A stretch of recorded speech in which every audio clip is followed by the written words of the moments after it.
Yeah, but I don't use a phone. No, it's only for if you want a video call.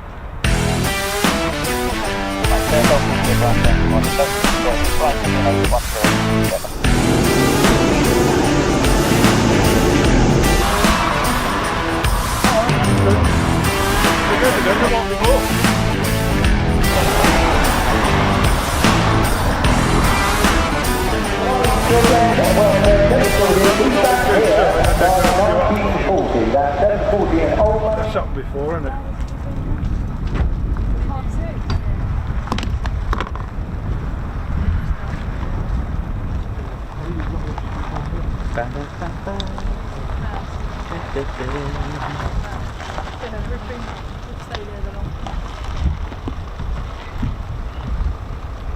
Well, a bit of a late start.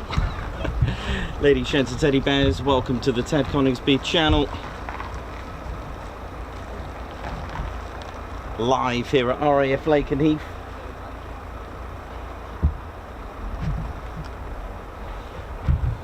And it's a bit of a scorchio day today. Oh, goodness me. There you go, that's a little bit... I haven't even done my checks, been here all day.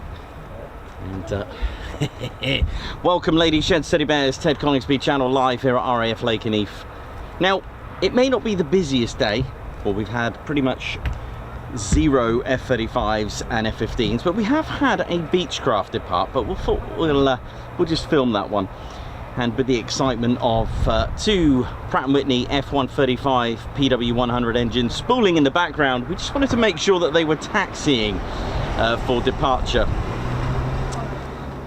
So let's see what we're going to get. Sounds like we've got a minimum of 2 F-35s by the sound of it. So let's see what we're going to get, ladies and teddy bears. Oh, a nice whoosh there from this KC-135. Look at this. Yeah.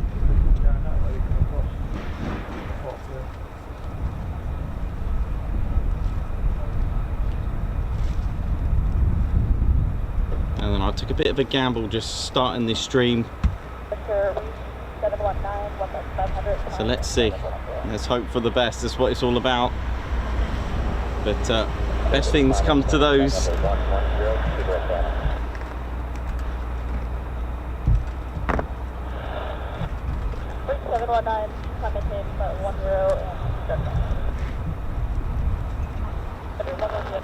My name's Nikos, I'm your cameraman, historian and commentator, although there won't be much history talk today, I wouldn't imagine, because this could be it.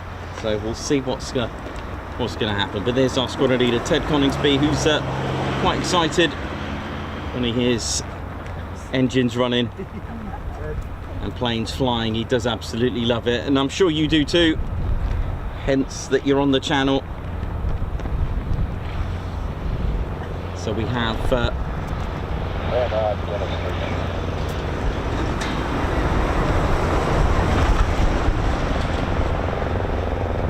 now that sounded like a local call sign, which will help.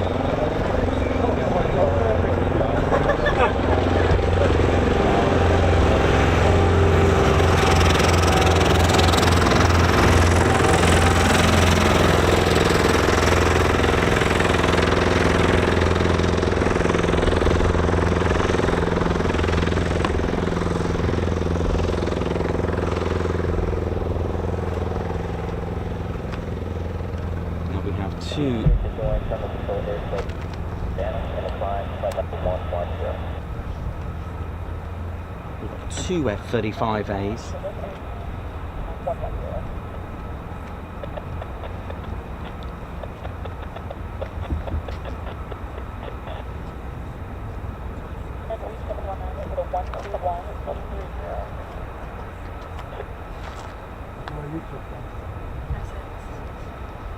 About an hour and a bit. Yeah, how long did it take to get?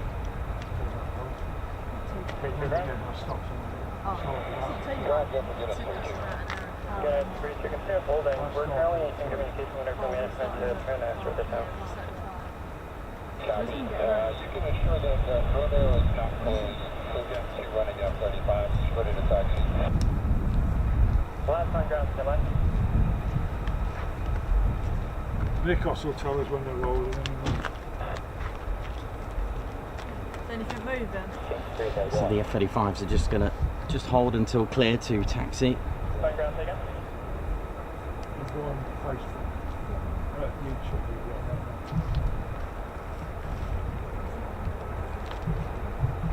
now. Are you calling Guinness 32? Guinness 32 negative.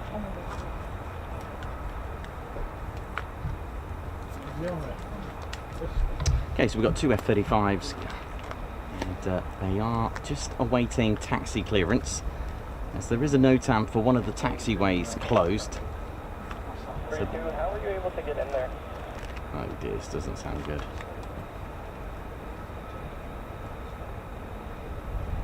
Towed in or factored in? Guinness 32 started up in past 43 and 44 with munitions. So we are looking to taxi.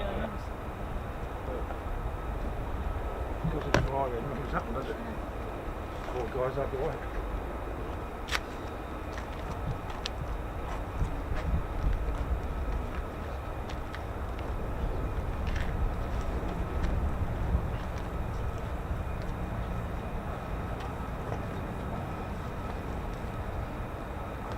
So there's a bit of a situation with the taxi clearance at the minute, so hence the delay. It's been one of those days today, I can tell you that, with the delays.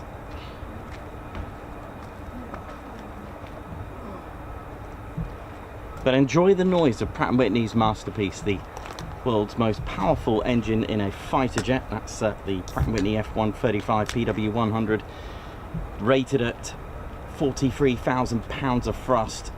Oh yeah.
Okay, so they've been given taxi clearance via Sierra, so we might see them across the screen there, taxiing to runway 05. 05 in use at the moment on Information Quebec.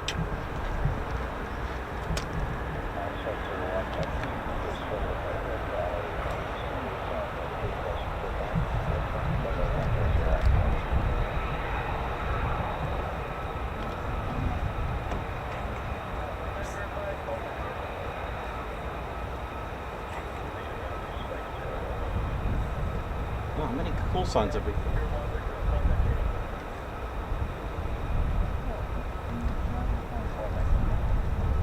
Sounds like we've got more F-35s. So here we go. Yeah, he's there. There you go. See him?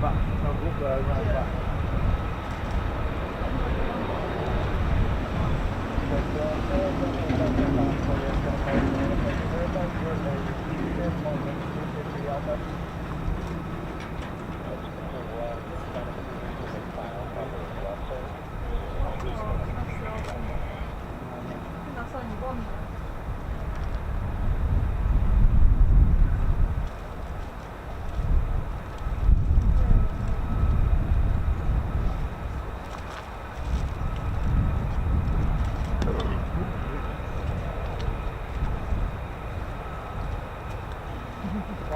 Tier 1, runway 05, taxi is active. Weight is Guinness, flight of 235.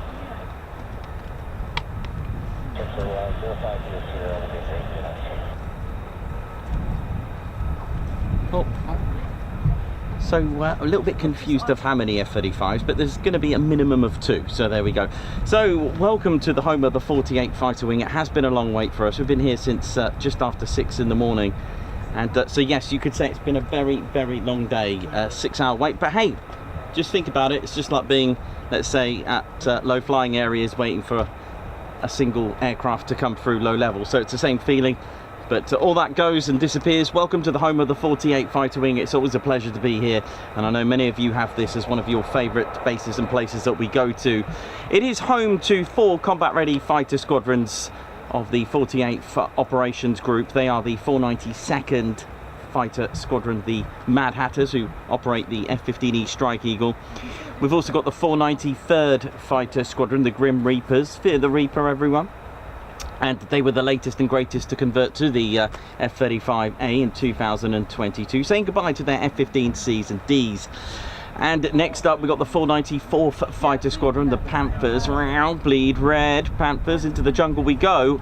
And the Panthers fly the F-15E Strike Eagle. And last but not least, coming back from being inactive after 30 years, their last nickname were the Thundervarks, flying and operating the F-111F Aardvark, the Valkyries, the 495th Mala Ipsa Nova, which means bad news itself. That's their motto.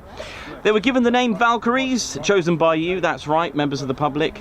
They are a historic squadron for Lakenheath and the United States Air Force in Europe, to the fact that on the 15th of December 2021, they brought the very first F-35A here, and making the 48 Fighter Wing the first wing of USAF to operate the 5th generation stealth multi-role fighter. And here we go. So I have no idea how many we got, but we got a minimum of 2. How's that? Is that okay?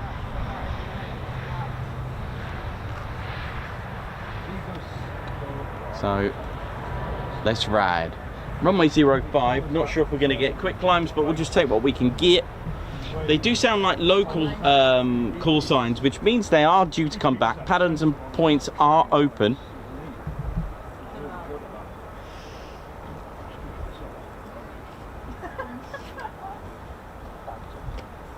Yeah, when we went, we had one literally come over our head and we just full throttled. We've got a, I think we've got a C40 Clipper over here as well. Look at this. Beautiful. What a beauty that is. That'd be nice to see that as well.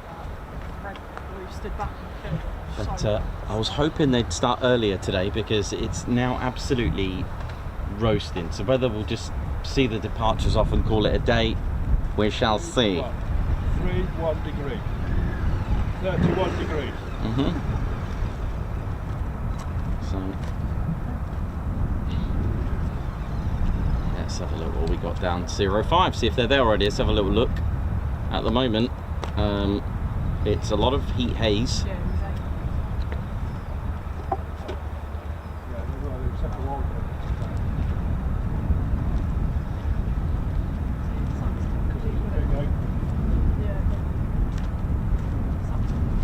A bit of a mirage going on here. Look at that. Not the plane, that is, but the actual real mirage. You can see it sort of reflecting there off that heat haze. That's quite a... 32 cross runway 05, at approach and hold to the north DOR. Clear cross 05 with 2. Strike 318 per minute, cross with 2. you filming up there?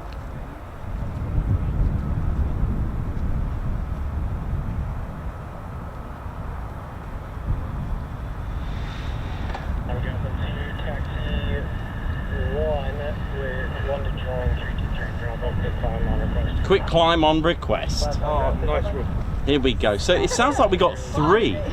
I'm still struggling to work out if we got 2 or 3. It sounds like 3. So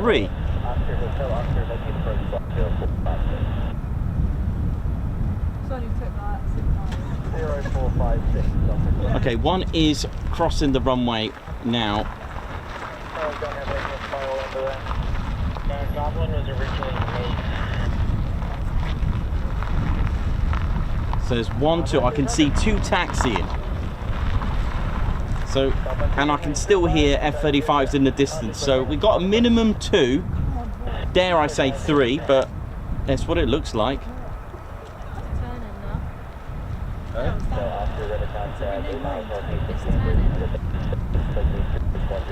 So this is what I mean. You know, this is what I mean. Oh, it does look like 3, doesn't it? That look like 3. It's what I mean, don't it? Don't it? We only accept official news. You know, there were lots of comments about it being closed today. The runway's been open all day, and this is the thing. You hear all these bits and. Well, okay, so there's 3. So we've got 3 F-35s on the North EOR, and there's more to come. So we've got more than 3. Gonna get some shots of the first 3. Okay, well, for those that were all doom and gloom and said the runway's closed, then I'll tell you what, it's all just for us. There you go, love it. I've also got the TEDometer if I've, for those that like to know how many donkey's earwax it can clear. We've got the TEDometer here, testing 1, 2, 3. But I've just got to remember to turn it on departure. It's got a really annoying feature, the TEDometer, where it cuts out after 10 minutes. It's like, yeah, they fly for a bit longer than that. So I've got to turn it on just when they've been cleared to depart. But anyway, in the meantime, welcome to the show. We've got 3 F-35s, quick climbs as well coming up, and they're just holding at the EOR at the moment. And we need a bit of a catch-up, so please, if you can, do hit that like button. We got a bit of a catch-up. We've got 6 hours to catch up here on likes and stuff, so let me do my bit as well. Sharing is caring. If you'd like to give the stream a boost, you get my like when I get home. Thank you. I've heard about 3 different call signs at the moment, but there's definitely, we've got a minimum 3. We'll take 3. 3 is better than 2, 2 is better than 1, so on and so on. So we'll go with that. It's all looking good down there. 268 likes already. Well, let's get that going. There's nearly 900 of you, nearly 1,000 of you tuned in now, so let's do it. Come on. If you're tuned in, give the Ted Coningsby channel a thumbs up. Oh. But you know, I've always said this, even just one, even if we just had the one, it's better than none. And quick climb on request as well.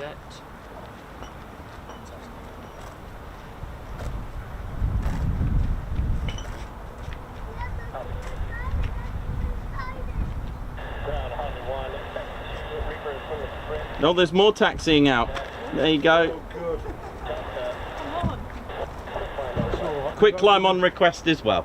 Oh, good. Thank you, Nico. Yeah, taxi via Sierra. So there's more than 3 coming out. There's 3 here, and there's another load coming now. 01, copy. Runway 05, taxi via Sierra. What worse than wait? Exactly. Even though it's a scorching heat. So to be honest, it's worked out in our favour now because the sun, because of the shape of the Earth, you know, round. Just saying. The sun has moved because the Earth rotates, being round, and so it's in a better position, the sun, because we've, you know, moved it. Just saying. Anyway, I'm gonna get myself in trouble one day with the wrong crowd.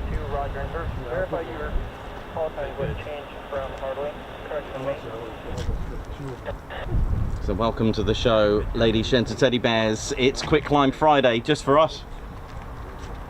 The aerodrome's been open, but I have failed you. I've missed a Beechcraft takeoff today.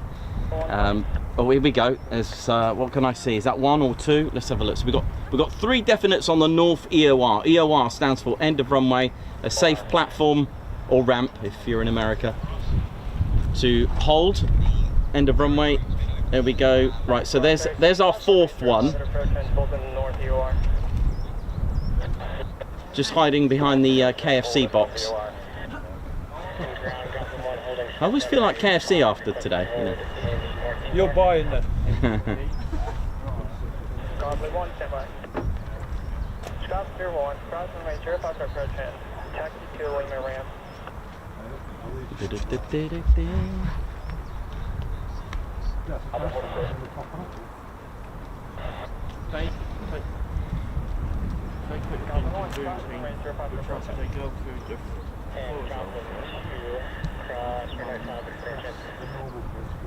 So EOR, end of runway, how many are there? There are a total of 4 EORs. That's a safe place where you can park up, await clearance, await other aircraft in your flight, await, for example, a tanker that's just running behind, await particular aircraft waiting to go in your flight, maybe you're troubleshooting, just a safe place away from literally the runway. Now, the north EORs, there are 2 for 05 runway and 2 for runway 23. Now, the north 05 EORs can hold 5 fighter jet sized aircraft. The runway 23 EORs can hold 6. So you can have 12 this end where we are and then 10 at the other end. So there's our 4th F-35. And they've all requested quick climbs. And there's, is that another one? There is a, I don't know if, there's so much heat haze, it's, I'm beginning to feel like, do you remember Mr. Soft? Mr. Soft, won't you tell? No, shut up now. The karaoke days are over. Soft mints.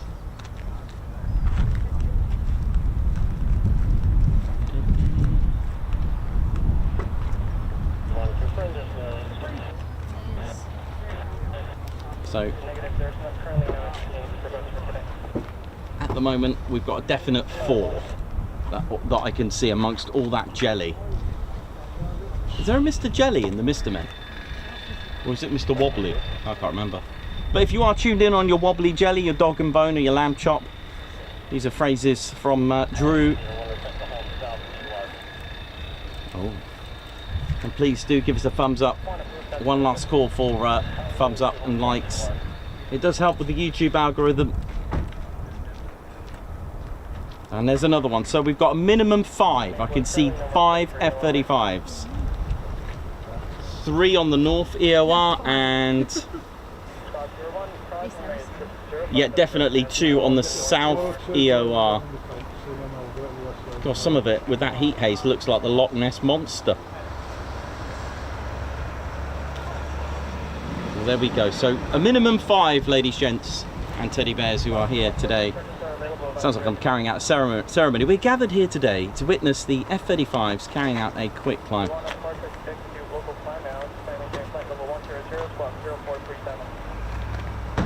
So these are just minimums that I can see. All right, there's probably more.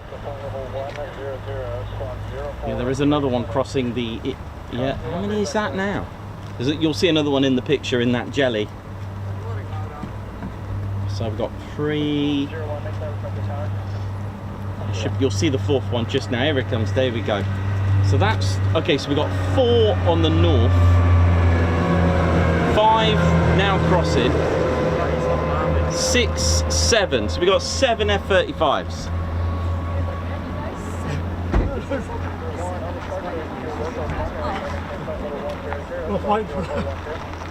Well, that's made it worth the while, hasn't it?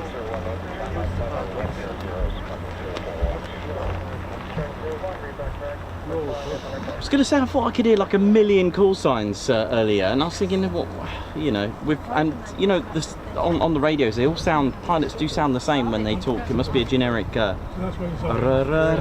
radio.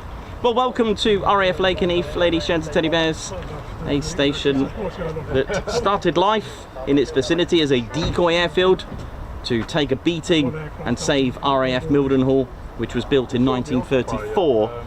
But in 1941, the station was complete, having its first occupants, the very first aircraft, the icon of Suffolk, Ely, Cambridgeshire. It is indeed the Vickers Wellington, which dominated the skies from 1938. But in 1941, a training unit arrived, and Lakenheath was built for RAF Bomber Command use and to serve as a satellite station, so not the parent station. Parent station was indeed Mildenhall. Mildenhall had 3 satellite stations: Lakenheath, Tuddenham and Newmarket Heath. But a fully operational squadron that was operating from Mildenhall arrived here in 1941, which was 149 Squadron, with the Wellington, until they converted to the short Stirling bomber. Marks 1 and 3 were their Stirlings that they were using. Eventually joining 149 was indeed 199.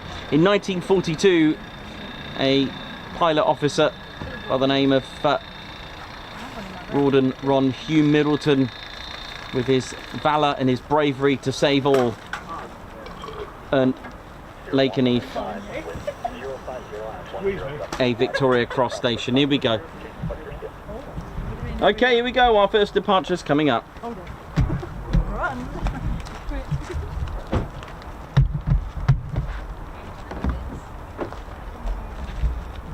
And according to my ears, for now, they were quick climbs.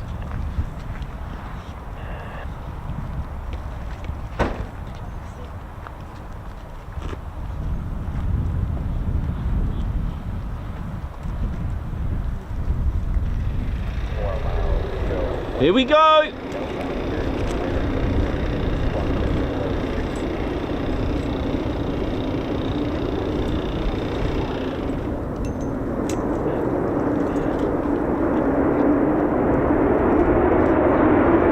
Oh, look at this!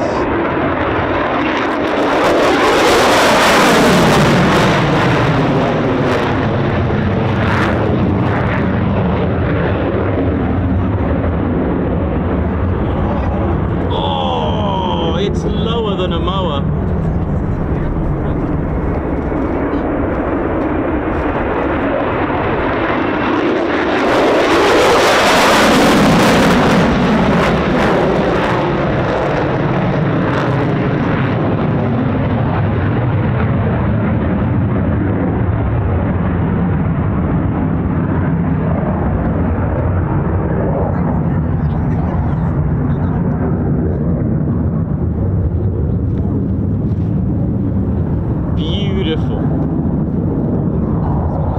Well, I don't know about you, but I think Lakenheath's open. Hey! Woo! My chest was pumping in the whole time. That's like 20 times. You know what?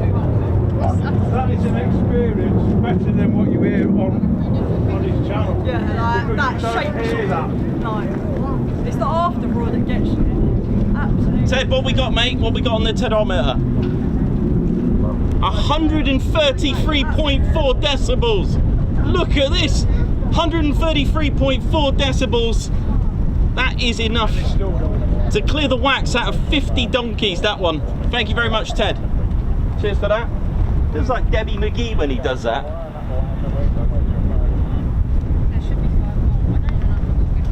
I wasn't looking, I was just watching it go up. That one's so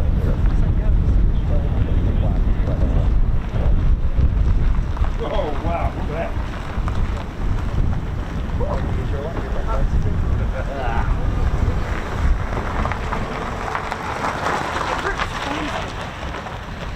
Oh, that's good quite painful. It's not the same as in that was painful. Welcome to the Ted Coningsby channel. It is now officially Quick Climb Friday, with more taxiing across there. I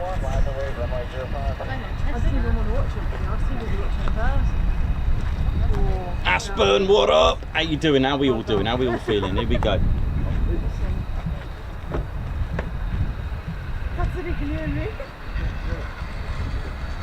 Welcome to the Ted Coningsby channel. Right, what we got? What we got? We have 2 on the north and 2. So what's that, 6? Seem to have lost an F-35. Maybe I shouldn't get into air traffic control. No, I did. What did I say? 7. I said 7. There's 2 there, definite. And there's 1, 2, 2.5. 3. There we go. There's the other one. Here we go. Another 3 to come.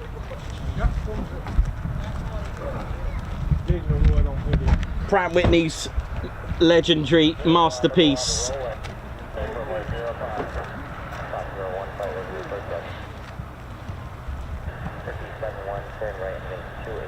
The Pratt & Whitney F-135 PW100 producing a whopping 43,000 pounds of thrust. Now that's like strapping a human being to a rocket. Here we go.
Man, yes! Woo! They were a little bit delicious, weren't they? Yeah. Certainly get your Waitrose card out for that. Beautiful. And the co-op.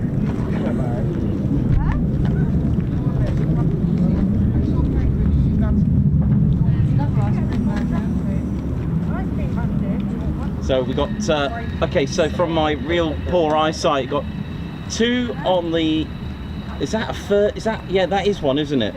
So we got 3 more, so yeah, so 7 it is at the moment. That's 4 up. Chapter 1 of being at 3rd sector 7. Chapter 1 flight turn left direct 3rd sector 7. Chapter 1 flight left direct 3rd sector 7.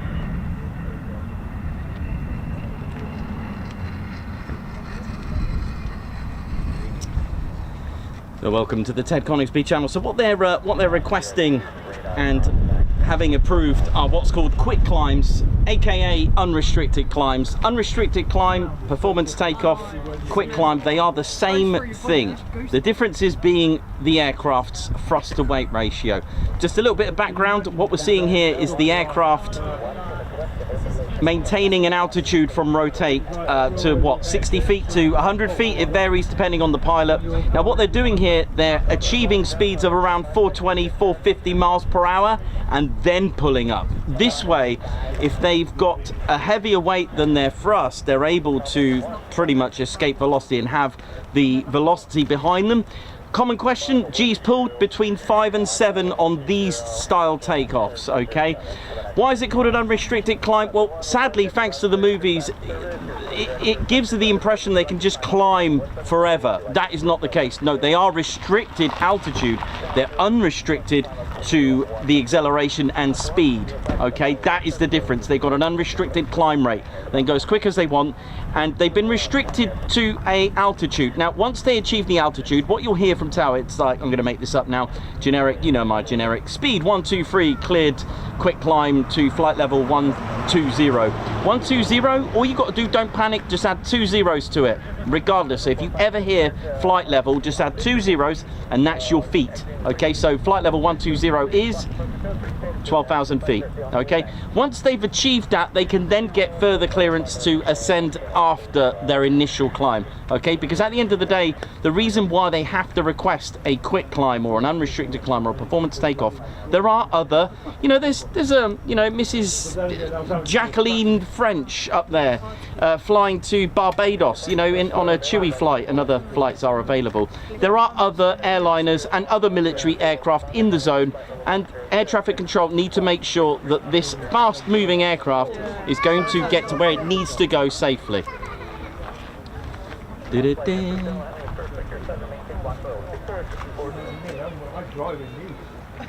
How are you in socks? That one was 130.6 decibels, that one. Literally, I get this all the time. Anything above 130, yeah, it's painful. It doesn't matter, even if it's 131, 132, 133, 134, anything above 130 is satisfying. I've got to bring out a bit of positive on that one, but anyway, here we go. So, welcome to the Ted Coningsby channel. Welcome to the F-35 show. These are the A variant, so which means a conventional takeoff and landing CTOL aircraft. Okay, that's what they stand for. There are 3 main variants. This is the A. The B variant can hover because it ain't no bother to hover. That's the Stovall variant, and we've also got a CV variant, the F-35C. That's got an extra 8 feet wingspan, so 4 foot either side, or if you want it in new money, that's 2.4 meters. Folding wings, larger wing area, but the airframe is has been uprated and strengthened because it has to deal with the stresses of being on a carrier. To be for starters, the nose gear is a twin axle, so the F-35C actually has 2 wheels at the front, a twin axle. Okay, here we go. There's another one. I think it's a singleton.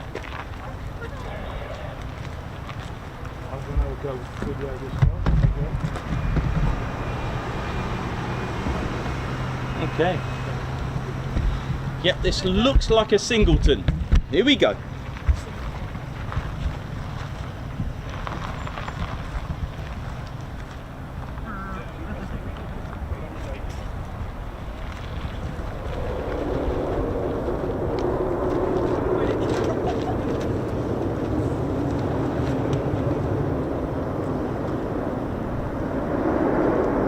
Oh, this looks good.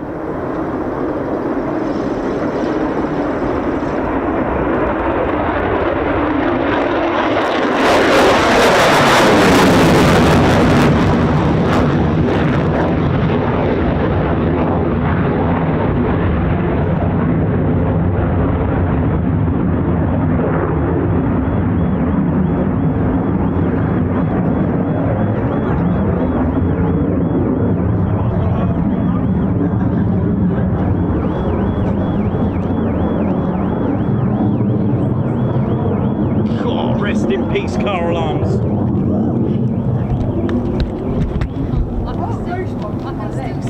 So what is it? What's that brand of security systems? Is it Clifford? Oh, there's another. There's 3. Oh my god! They've just multiplied like the gremlins after midnight.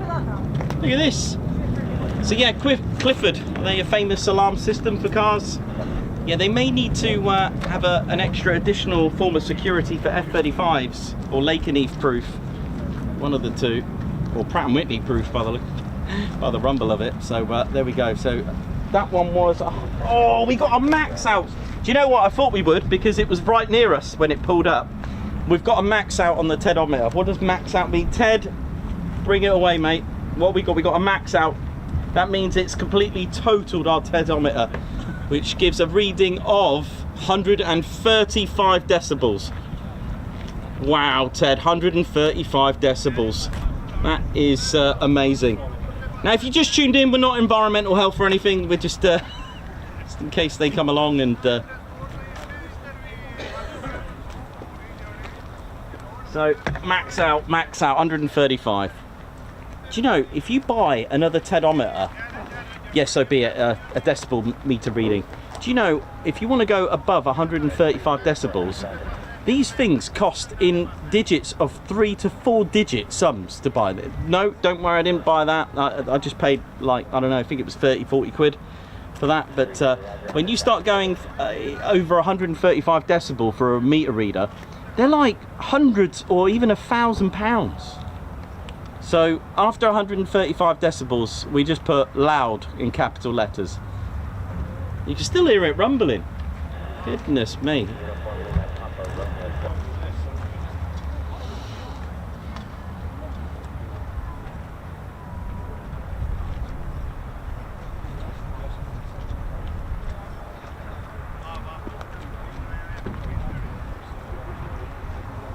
The F-35A can take, well, first of all, it weighs not much actually. It's a 29,000 pound empty.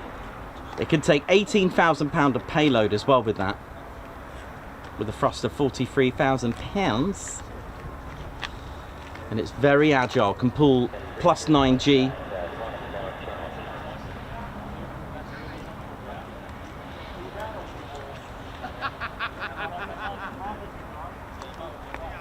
And the F-35A does have an excellent loiter time. It is stealth 5th gen radar absorbing material. This, if it can be picked up by radar, it will come up with the size of a golf ball. That's it, golf ball, not a plane.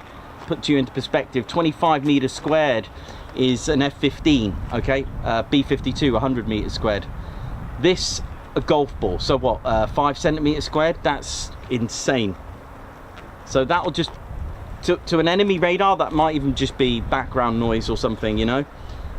And the radar absorbing material with its iron pyrite paint, painted in by Lockheed Martin, 0.1 megahertz right up to 60 gigahertz of absorbing frequencies. That is just ridiculous. It's amazing, really is. Max takeoff weight 70,000, internal fuel 18,200.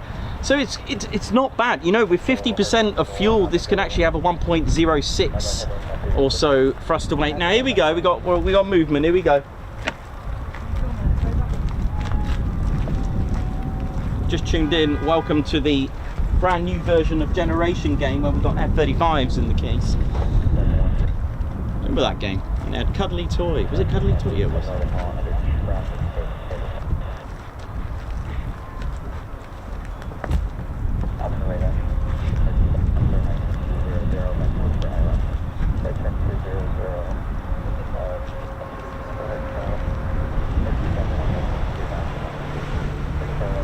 The light is a bit harsh, but when they... Here we go. See ya. Quick climbs, here we go. All of them quick climbs. That's good. If you just tuned in, not the van, the F-35s. So at the moment, this looks like a scene out of Top Gear.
Here we go, last one home.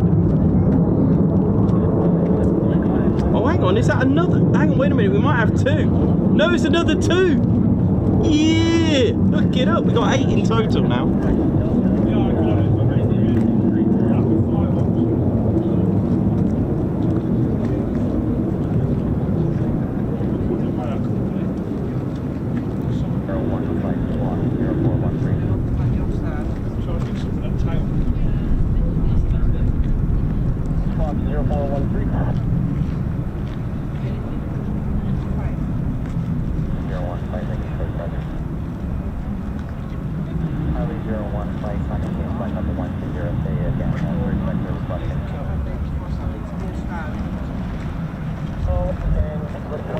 Here we go. Rack 'em up.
There we go, 8 F-35s.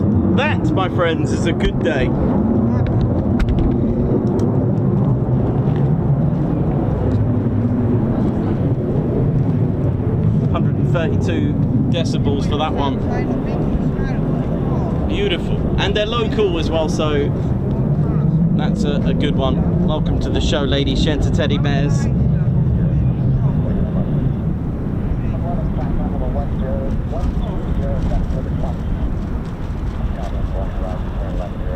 Well, I hope you enjoyed those departures. They've still got to come back, so watch this space for their arrivals.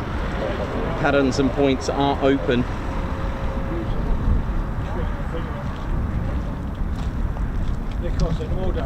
No, that's it now. That's it. Just wait for them to come back now. Yep. So what, 8 is it? 8, yeah.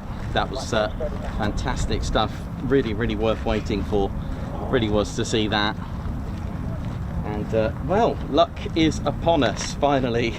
Ice cream. The wait was certainly worth it. Nikos, would you like ice? I'm fine, but thank you very much. Okay. I'm fine, thank you. Because I've had bad experiences with ice cream up here. Yes, explosions. Yeah, who remembers the pop? Literally, is in not the drink, the actual bang sound when the it was so hot up here. The ice cream actually exploded. It was not a pretty sight. It really wasn't. But there we go. Babsar, high five and a guards march with a paw pump as well from Ted. Thank you very much for gifting 5 Ted Coningsby memberships. That's very kind of you. Thank you very much.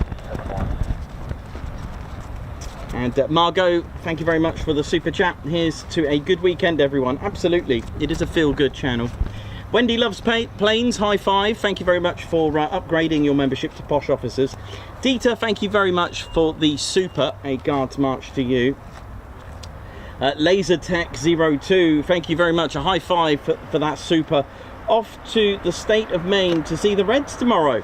Have a great day all, thank you very much. And that's from LaserTech02. Thank you very much. Debbie Solkin, celebrating 14 months of membership. Oi, oi, everyone. Wow, 14 months already. Thanks to everyone on here, and special thank you to Nikos and Ted. Thank you very much for that, Debbie Solkin. Steve Sedman really racking up the miles on his membership here with 45 months of Ted Coningsby. Let me sort that flag, Ted, mate. Steve Sedman, thank you very much for your... Sorry, we got a few flag... there we go, it's because the wind's blowing. Yeah, sorry, Steve Sedman, thank you very much for your 45 months of Ted Coningsby memberships. Will you ever stream from Crashgate to Coningsby again? Probably not, but there we go. You never know. You never know.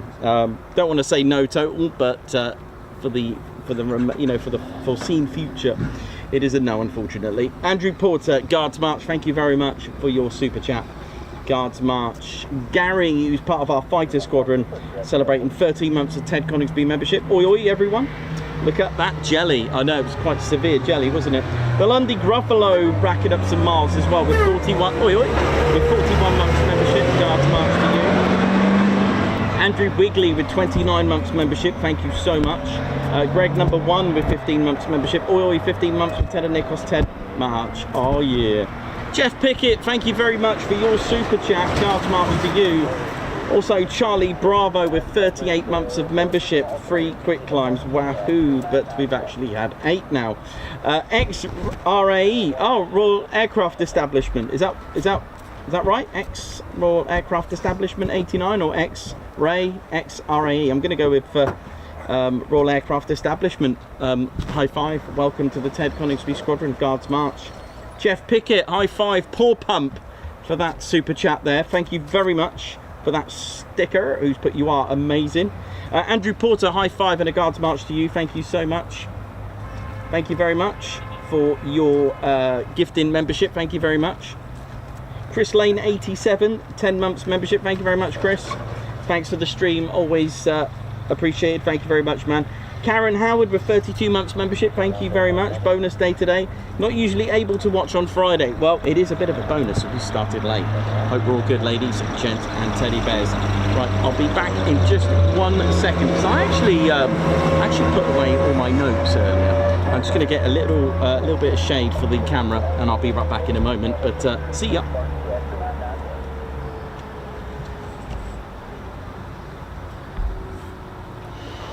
Right,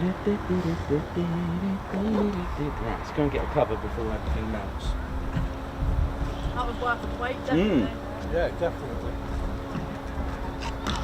Sound real when you're here, than when you're on camera, innit?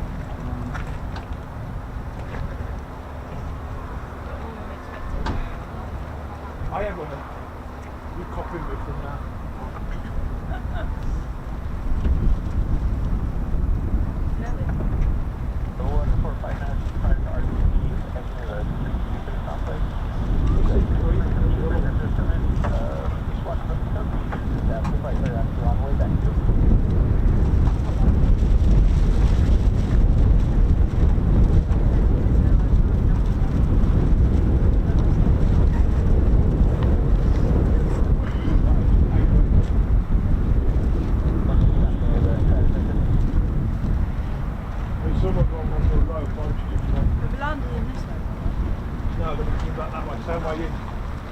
Same way in as I went out. Hello, Nikos. How you doing? All right? Hey, guys. Good. Say hello.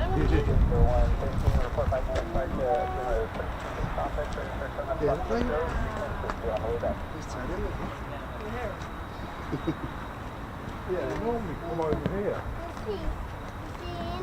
All right.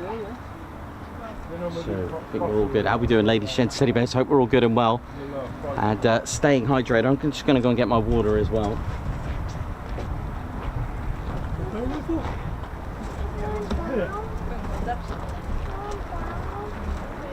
I don't know, but they're rapid fire.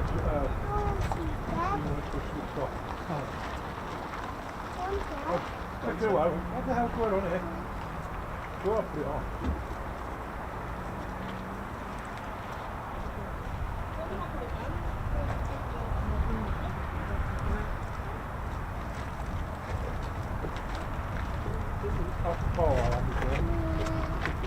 That red one, that one.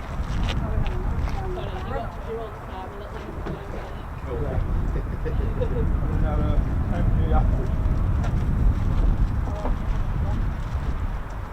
You went through the window, folks.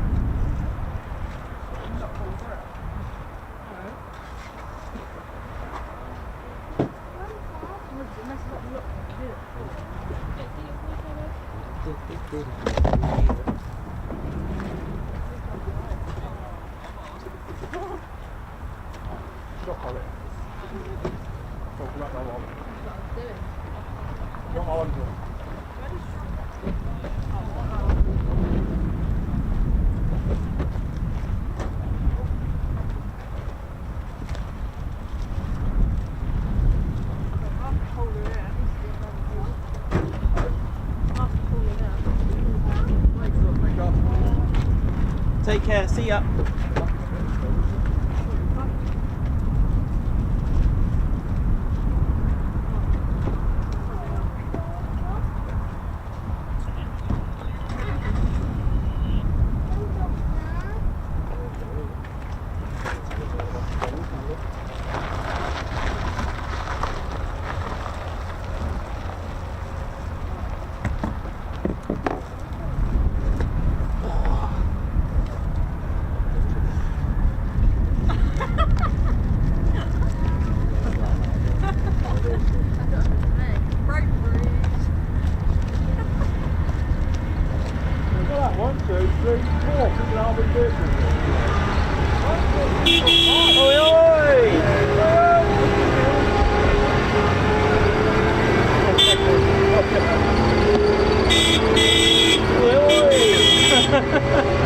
Love it. Oh, here. Wow, we've got a full-on convoy here.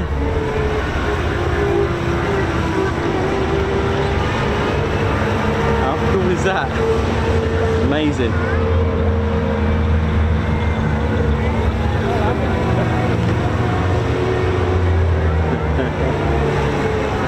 That's awesome, man.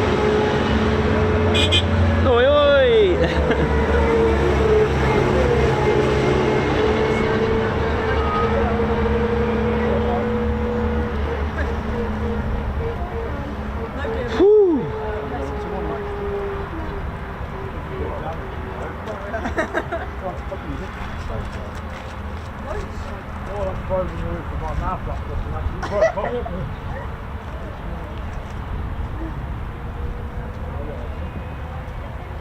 Days of passing over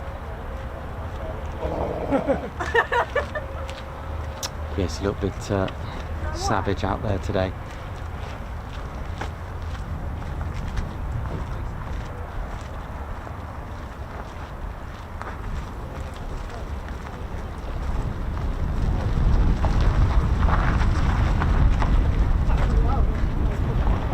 Well, yeah, it comes from frozen place, you know.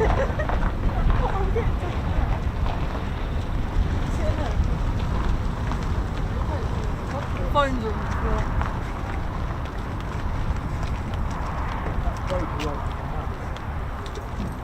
Snapshots like that as well. Good. Yeah. Maybe they're all doing that. No, they're all My other one. I think it's because it's got hot. Start with. I think it's because it's got hot. That's a different ice cream van, that's why. It's a dodgy one.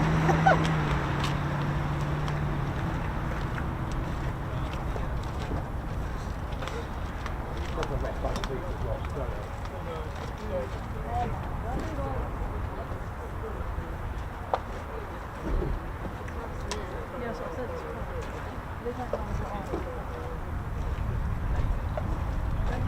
Oh, you should have had one of them, Nikos. It was smoking lovely cold. Nice ice pole. You must be sweating up there. How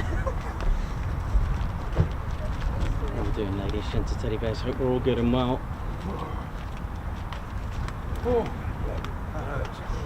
Put the feet up for a bit.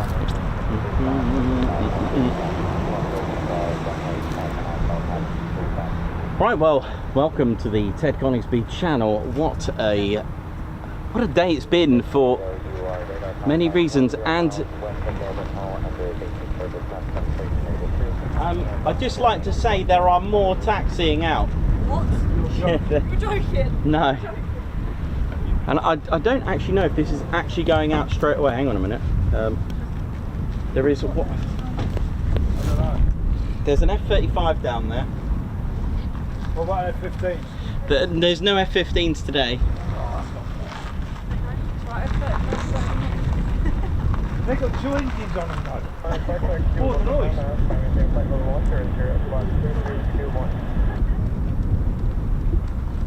Yeah, orange.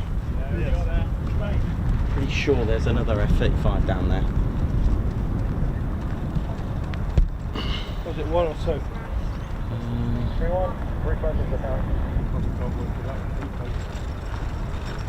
Oh. Pretty sure I've seen an F-35 down there.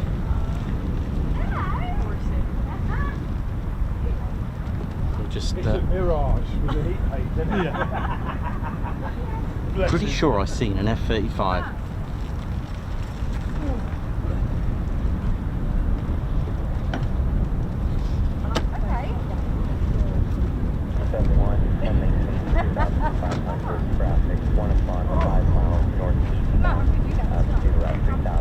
Well, I might be wrong, maybe it was a car, I don't know, but I've certainly seen what looked like an F-35 down there, unless it was a car.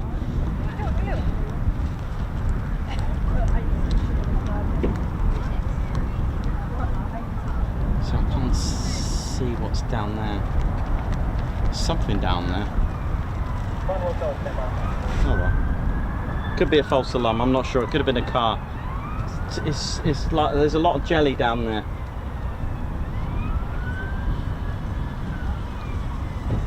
We'll see. Well, we've had 8 anyway, so.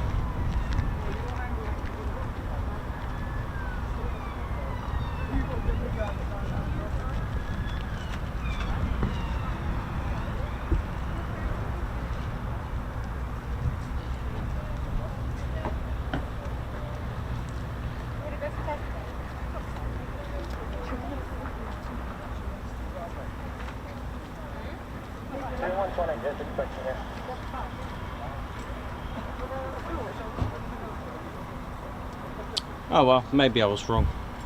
Just looked like there was one taxiing down there, really was, but it could have been a car in that distance. It would be a bit unusual to have that much of a gap, but hey, anything's possible here. I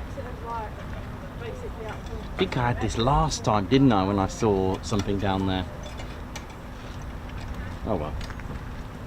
I got that second one. Oh, you did? Yeah, that's where Mum's should open it.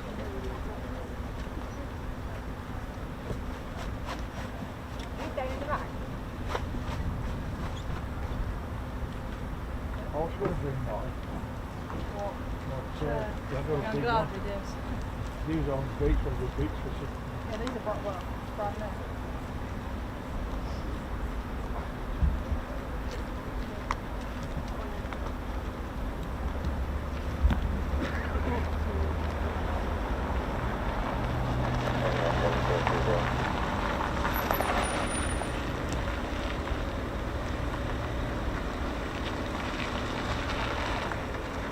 Yeah, whatever that is there, look, right in the centre of the screen, that looked like it was moving, and I'm gonna hate to say it was probably a car, but never mind.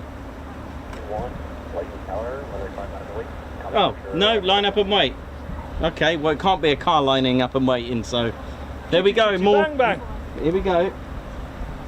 Could be chitty chitty bang bang, Nikos. Okay, here we go, line up and wait. Quick climbs, I think. Actually, I don't know if it's quick climbs. They should have left when they went out. So you're right, Gary. They were by the windsock, definitely. Yep. Oh, there's more. Come here, Put there's the shoes on. Here we go. 2 more to leave the floor. Here we go. I don't know if they're quick climbs, but we've had 8 today, so that's fine. We'll take 8. 57-1, just 7 miles from the final approach, maintain 2,600 until 7 from the local average. Clear to ILS runway 10 approach. Departure seal.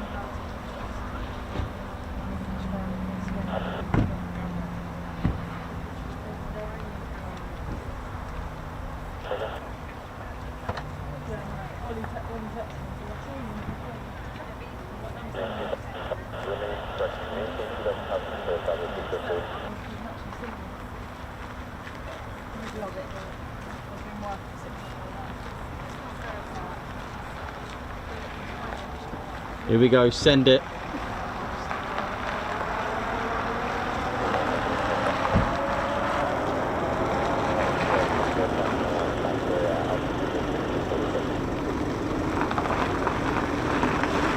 Stay there!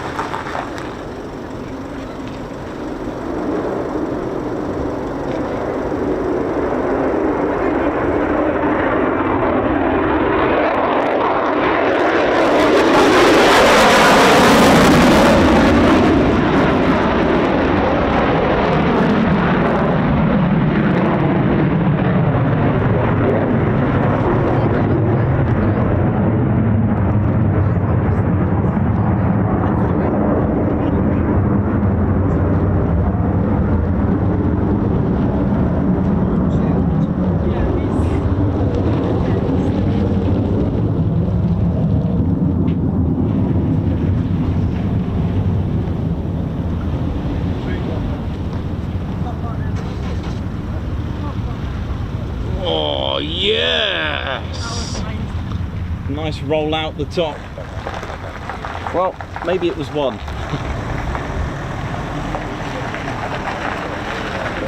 So that's 9 quick climbs in total.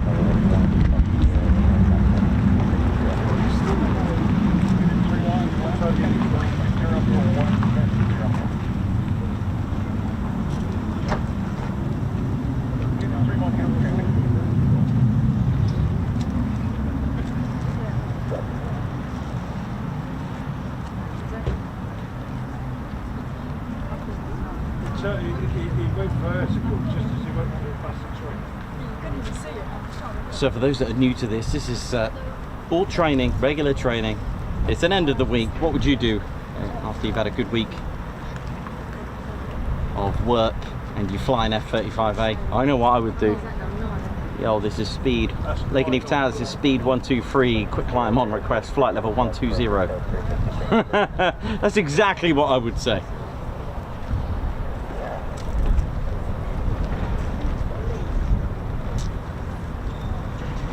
Yeah, so it's really weird. By that house, there's something glistening, and I think it's that deceptive, whatever that is over there. And I always think it's an aircraft, but it's not. But there was definitely something moving, which accounted for a departure. 31, contact 270.01. It's also got a shout out to Lydia Springer and Robert Springer, who had his cancer confirmed last week. And Lydia Springer is the future wife of John, 45305. And thanks a lot to subscribing to our channel there. Thank you. So I hope we're all good and well, ladies, gents, teddy bears. And an amazing history that we've got here. Amazing. And I've been working on more lost airfields, and I've got another one to work on this weekend actually. I'll be at Bottisham, if you've ever heard of that. Won't spoil it, but home of the yellow noses of the P-51s of the 361st Fighter Group. Looking forward to covering that for a lost airfield. Members always get a sneak preview of what I've been up to. I've been working on another one,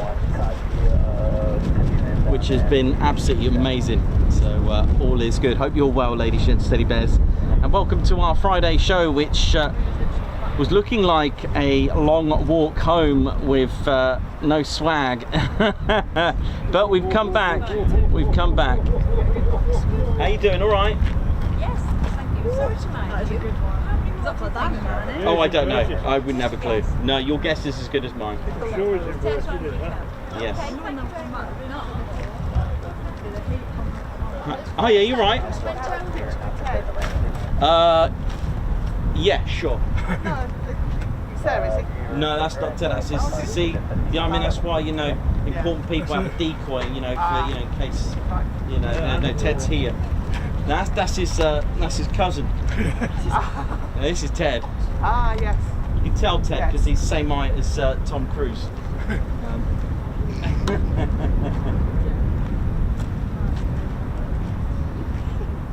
Oops. Oh, All Thank right. you very much. No worries. Enjoy. What plane-wise? They were F-35As. F-35, and they were the A variant. A.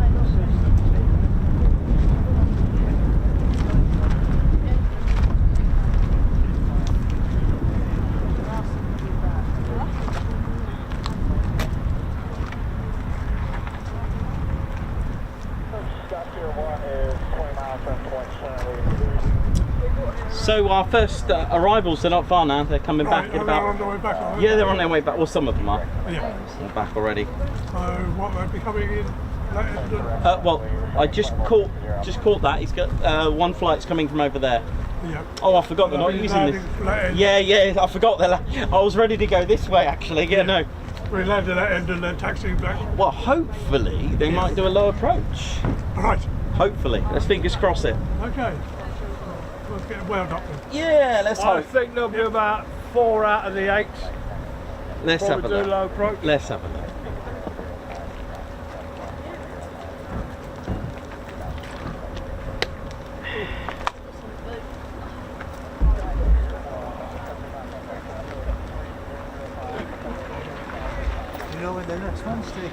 Oh, I don't, sorry. I don't know. No one does, only they do. But there are some arrivals in the next few minutes.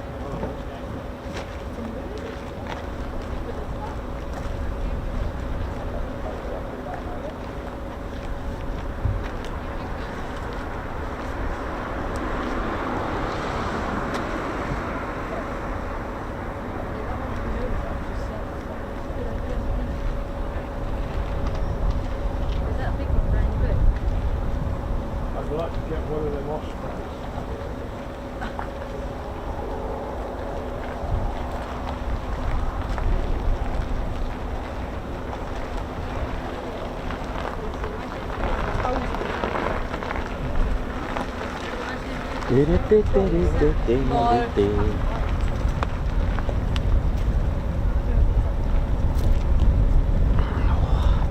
Right, not long to go for our first arrivals. There is no set time for, as far as aviation enthusiasts are concerned. The endurance and length of time is only known to the pilots and crew. We're just here to enjoy it.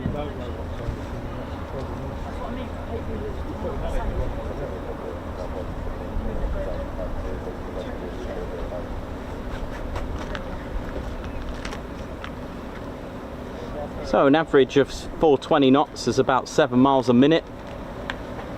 I think they said they were about 20 miles out, so give or take 2 and a bit minutes.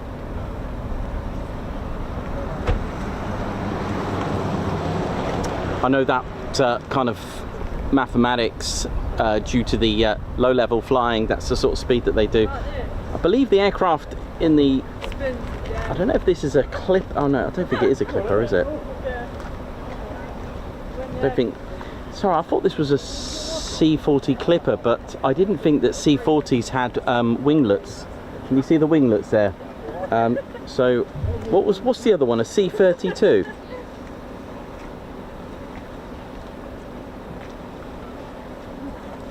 Yeah, I think this is a C-32. So based on the Boeing 757. I actually thought this was a clipper, but then looking at it properly, the clipper doesn't have winglets. This does. The winglets, the tips of the, as you can see, the tips of the wing, well, you can probably see the one of them there. It's raised up like an additional wing, almost like a stabilizer. Creates vortices to actually make a more pleasant flight during turbulence, or turbulent wind and air, whatever you want to call it, but it creates for a smoother flight. So I'm going to go with a C-32. What that sun is doing on the We had a good idea, putting a bag of ice cubes in the cooler, keep them dressed. No, that's not a P8. I want to just took it over the head. Kept them cold all day. Still ice in there. First of all, P8s don't have winglets, so just might want to add that to your aircraft recognition.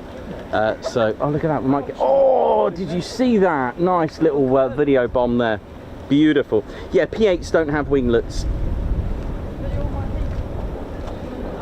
Here we go, our first arrival of the day.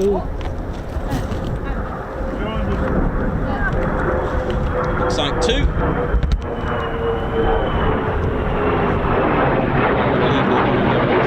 It's a bit sharp, that light.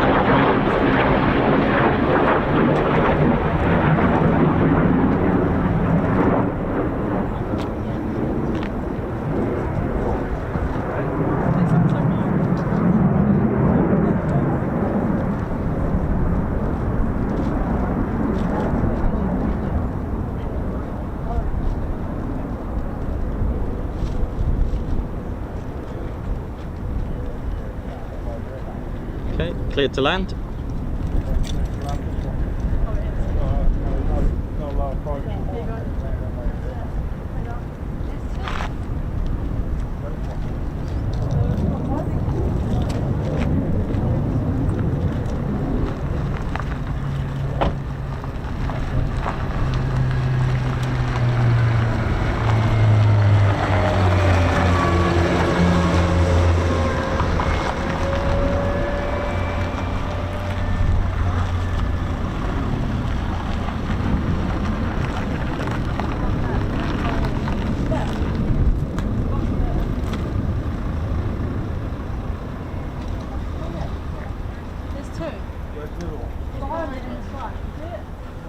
coming down now. Come across here. Will they come right up here? Yeah, come right up here and go up there.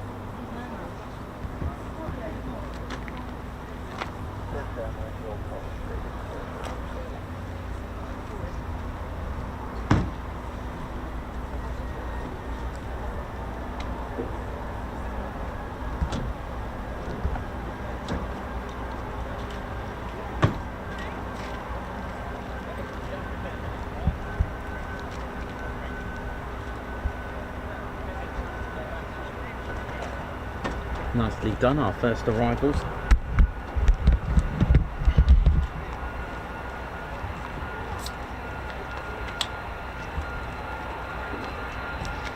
And you can see that really distinctive long contour there of the GAU 22A 25mm 4-barrel cannon there that sticks out on the ridge where the wing meets fuselage. On the port side there. It's the only variant with the internal cannon. So you can see that real shadow there. Look at that. Beautiful. You don't want to mess with that. If you want to hear it fire, we've got that in our archive at the range. That's not the supermarket convenience store range. That was actually at an air weapons range there.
Actually, do you know what? Coming to think of it, I think that might actually be a C40 because I think there were some variants with winglets. So leave that. I might be completely wrong on that one. Oh well, never mind. So the first aircraft I thought it might actually be the one it was. So I do apologise for that. I actually thought C40s didn't have winglets, but then saying that there is a variant that does have one. But either way, we'll find out at some point if we see it go.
Goodness me, it's really horrible out here at the minute. Oh.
Oi,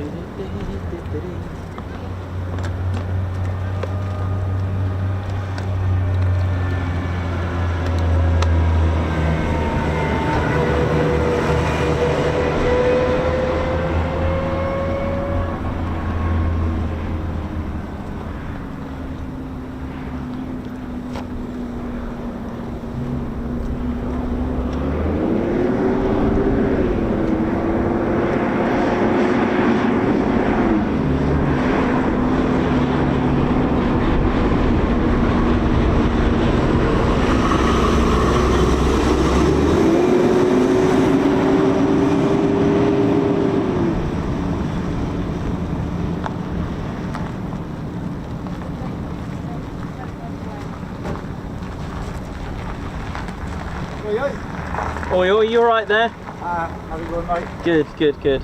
A long wait this morning, weren't it? Yeah, yeah, it was. Worth it, lad. Oh, absolutely. Well worth it.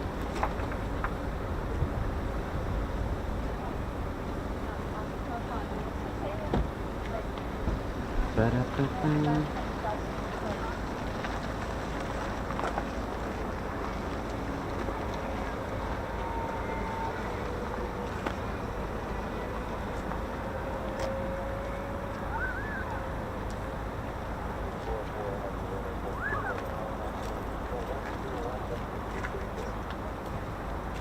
don't suppose you got any stickers on you, have you? They're online, the They're online? stickers. Yeah, I've got patches, t-shirts and key tags like that. The stickers are online. Yeah, I'll go online for something. Ah, cool, thank you.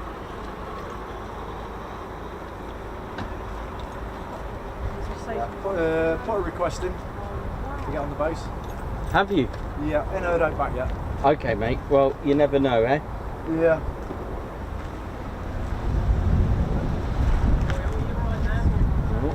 There's a big delay on that, isn't there? Yeah.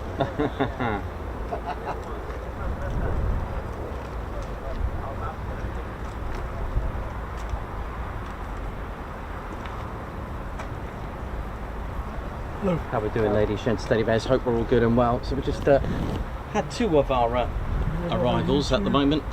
Another YouTuber? Oh. Welcome, ladies, gents, steady bears. So I hope you've enjoyed it. I'm just going to just move the camera over here a little bit, just to take that edge off there. How's it going? And welcome to the show. So I'm not going to be able to give you all the history today, but I'll tell you what, there's so much history around here. It's just amazing. There you go, little AMRAAM there, I think. Cool. But I was having a look at today, and I was having a look at the sort of like the oldest biplanes that I could find. In fact, I've got the DR1 as well as the this Sopwith here. Just trying to distinguish whether it was the Snipe or the Camel. I can never tell actually between the two.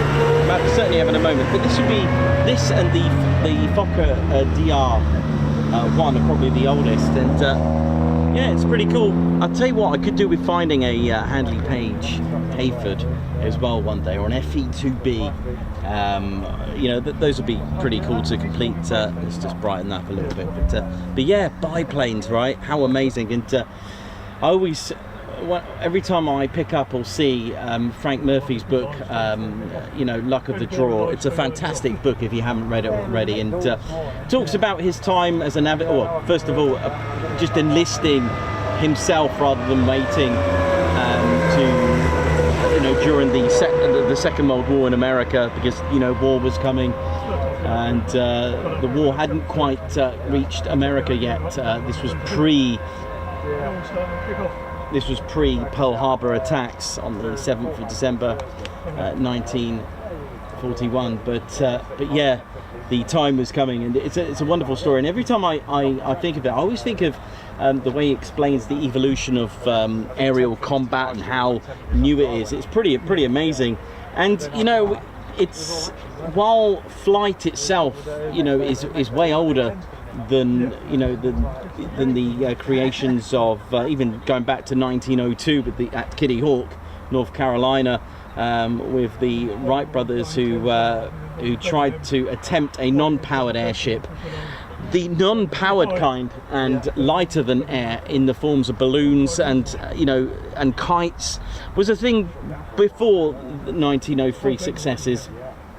And the reason why I mentioned 1902, because it was the first sort of non-powered airship that they created, the Wright brothers. First of all, it was a non-powered which crashed. But it's amazing to think, and when I say aviation, what I mean, it's a manned, powered form of aircraft is such. But for those who don't know, 1899 in Dayton, Ohio, there was a bicycle shop named Wright Cycle Co., unless you knew that already, where 32-year-old Wilbur Wright and his younger brother Orville, they actually run a bicycle shop repairing and designing new styles of bikes. But the two were a remarkable team, really, and Wilbur was the one with the ideas, and he had the creative mind, but Orville was the one behind, sort of like, he had the hands, he was the more hands-on to actually put an idea together, be given an idea and actually make the thing. So he was more of the practical side of things, where Wilbur was oi oi how you doing? There we go. But yeah, Orville was the hands, or the practical one, shall we say, to digest his brother's ideas and make his inventions a reality. And then one day Wilbur was inspired by birds flying and how birds shifted their wingtips in order to bank. And the thing is, man has always been fascinated with flight. Imagine how many ancient civilizations, even in mythology, Daedalus, putting together wings with wax and feathers, etc. But and it just took a bird that was flying and looking at the way it shifted their wingtips in order to bank. And aviation was not a new thing, as I said. First of all, you got nature doing it already, but through man-made objects such as kites and balloons, they were already invented, but to control it was not. And Wilbur understood that an aircraft, in order to be stable, it needed to have a design that was unstable, so to speak, and it would be known as wing warping. And there you go, there's one to add, wing warping. So you can get a kite in the air, but to put a person on it involves risk. So Wilbur and Orville just decided to build a full-size glider and made plenty of gliders. Wilbur understood the connection that things that fly need wind, and they also looked for somewhere safe to land, a place with lots of sand, a beach. And this is where we go back to 1902 at Kitty Hawk, North Carolina. They took their first manned flight with their full-size non-powered airship, and Wilbur took the flight and crashed it, but luckily survived. 500 miles away though from Ohio, Hammond Sports New York motorcycle legend Glenn Curtis was already on their tail for flight status. Now Curtis was another innovative genius, experimenting and with the recently internal combustion engine. He too had a bike shop, but he fitted his motorcycles with powerful engines and has been doing so, I believe, since 1901, and he was too inspired by flight. So you've got a right mixture there, the Wright brothers and Glenn Curtis, to put it as such. And 1903, December the 17th, not only is it Kimberly's birthday, just saying, Kitty Hawk, after spending a massive $1,000, the Wright brothers returned to the beach with a new aeroplane, the Wright Flyer. Now they installed a 12-cylinder horsepower engine and and improved the rudder system. Now this was it. She flew over the sands gracefully for 852 feet at 59 seconds first, controlled manned flight aircraft. So 852 feet, 59 seconds being the first ever controlled manned aircraft. But this was a start to its own war. When you create something good, others will follow. And they filed a patent to protect it, but word of their first successful flight got out, and Glenn Curtis sends the Wright brothers a letter and an offer to the Wright brothers to collaborate with him by installing his state-of-the-art powerful engine. You see, the Wright brothers, they made great planes, but they didn't make the most powerful engines. That, my friends, was down to Glenn Curtis. That was the thing. And Glenn Curtis wanted to elaborate, but the Wright brothers' patent had not yet been approved yet, and a week after the letter was received, the patent was approved. So they kept holding it off. Coincidence, right? But this meant that no one could build airplanes, and the Wright brothers now had sole power to legally build airplanes and prevent anyone else from doing so. But you're probably going to start to think, hang on a minute, there's a war breaking out. What are you saying? The government can't build aircraft? Well, so the Wright brothers, they turned down Curtis, but this meant rivalry. And here is one of those things where if you lose concentration in what you're doing, you will then have someone else overtaking you. 1907, Curtis actually teamed up with Alexander Bell. They set on developing a completely different design. With the Wright brothers having the patent, Curtis had to come up with a completely different design, and he was the master at powerful engines. So one day Curtis designed the aileron, hinged flaps on the wings. Now this is in use today. And Curtis and his crew built a new type of aircraft, and he installed a two-blade propeller, a 40 horsepower. Most of the engines looked a bit like, the two propeller system. And it was 40 horsepower engine, and this plane was called the Junebug, and the engines at this time were fitted to the rear of the plane. Now, then a completion set up by Scientific American on the 2nd of April 1908 came up with a £1,000 trophy competition, and was advertised in the paper. First ever gathering for aviation fans could see an airplane fly. Now the thing is, there were a lot of incidents, crashes, sadly. And the thing is, it wasn't the actual impact of the crash that would actually kill the pilot. It was actually because they put engines at the back. If you notice some of the very primitive first engines, aeroplanes, the engines were at the back, and obviously with the weight would actually fall down and crush the pilot. That was one of the main cause of death, was not quite the impact, but the actual engines. But eventually they started to move engines at the front. Now, so there was a competition for £1,000 advertised in the paper, and you know what? This was the first ever gathering for aviation fans that they could see an airplane fly over in America. And the Wright brothers, they actually turned down the invitation for the competition and left Curtis to be the sole participant. Curtis took off for a test flight on the 3rd of June on his Junebug, and he got airborne, but then disaster struck as Curtis walked, it crashed. Remarkably, Curtis walked away with a few scratches. Blaming himself, he told his men that they would still fly. He was determined. He pushed his team to repair the aircraft ready for the competition. July the 4th, 1908, at Stony Brook Farm, New York, the Junebug was repaired, and then Glenn Curtis was about to fly it himself. Literally about to fly a plane that he crashed, put together the day before, and in front of a crowd of spectators, he got the Junebug flying again and flew for over a mile. He did it. He flew for nearly 2 minutes. The news spreading of his aviation success. He made history and a new record. I mean, 2 minutes of flight is actually quite amazing if you think about its evolution of manned flight itself. I think that's quite a remarkable thing that Glenn Curtis. And you probably think, hang on a minute, Curtis, didn't they make planes? Well, we're going to get to that, because what's amazing and fascinating is that these names are still in existence today. It is quite remarkable, really. So the Wright brothers were furious that, let's face it, they were the first ones to have a controlled flight, and then suddenly Glenn Curtis turns up and gets all the credit for having a 2-mile flight. They were really furious about it. But this was now a war between the Wright brothers, who pioneered flight against the man who knew how to advance it. And in September 1908, the Wright brothers went all out by seeking a £25,000 contract with the US Army, which, if you think about it, was an excellent idea. This would be a huge client for the Wright brothers, and after a full week of demo flights, Orville was confident he could get the contract with the US Army. He already clocked up 62 minutes in one flight on the 9th of September 1908, and in the presence of Curtis as well. But Curtis was critical. He knew the engines were too weak and underpowered of the planes of the Wright brothers. He was extremely critical, and Curtis was actually invited by his friend Lieutenant Tom Selfridge, and he was the highest ranking military person present and had a great knowledge for aviation.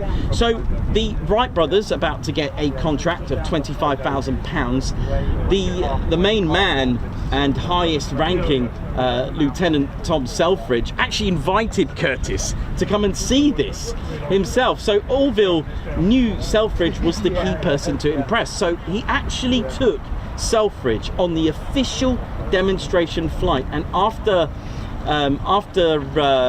takeoff in front of all the US military that were there, it ended in disaster. Yes, the plane lost control at 75 feet, crashed and killed Lieutenant Tom Selfridge.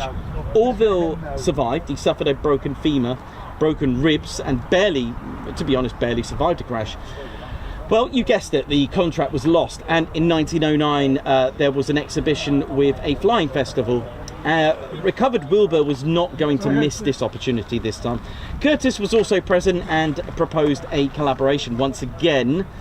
He said, look, do you want to do it, guys? And once again, Wilbur turned it down, but this was where the Wright brothers began to lose sight. You see, they were too busy focusing on lawsuits with Curtis, but Curtis was concentrating on pioneering flight and taking it to next levels. Curtis in nearly at breaking point when he is visited by someone that had the same issue but in a different form of technology, the automobile. It was Henry Ford who, after 8 years of fighting the same scenario, won the court case and visited Curtis to fight the Wright brothers. This was the turning point. You see, Curtis was designing different types, and then the Wright brothers were filing a complaint and tried to take him to court, so Curtis would make a different design. Same thing happened to Henry Ford. Now, Henry Ford knew with each claim the Wright brothers made, Curtis could then change the design, meaning that the Wright brothers would have to file another claim. You see, the thing is, Curtis was now pioneering all sorts of designs, whereas the Wright brothers were really focused on the lawsuit. This was their downfall in many, many, many ways.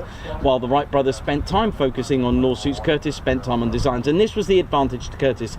He pioneered the Navy seaplane, aerial bombardment, and the designs he made are still there today.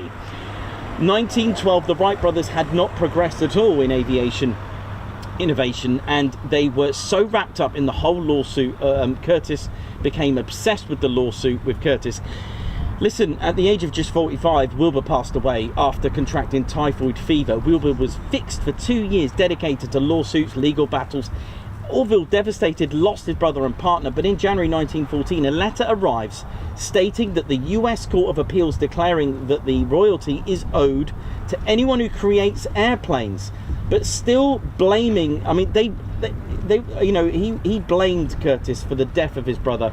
Orville declines the right for Curtis of any royalties, but then July 1914, World War I begins, and this war, for the first time in history, the war would also be fought in the air, and Germany had tens of thousands of aircraft than the US, and the world was no match for the German Air Force. And when the US entered the war in 1917, the US government had no choice but to intervene and force the Wright Brothers Company to give 1% royalty to every company building planes, including Glenn Curtiss. Curtiss is now able to finally be free of this and build his masterpieces.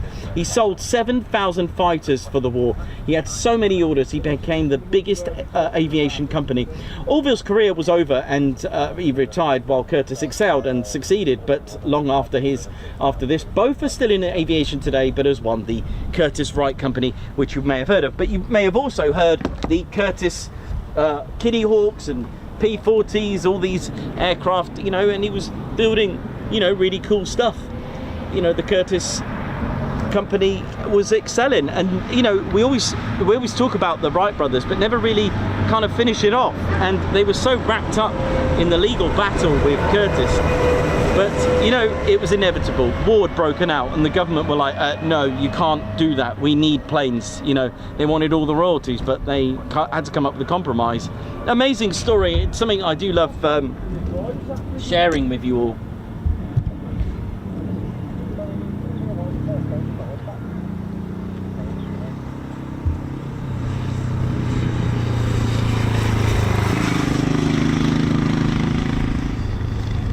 I think we've got aircraft coming back.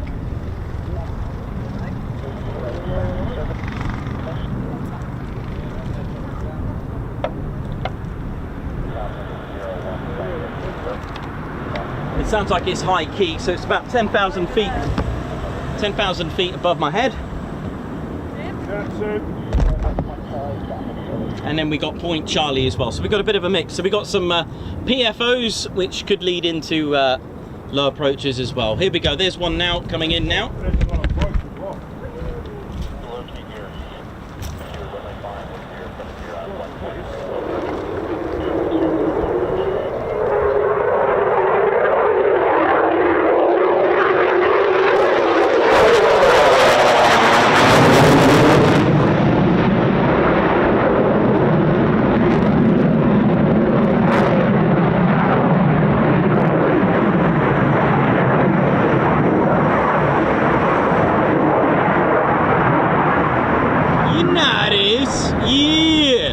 Look it up!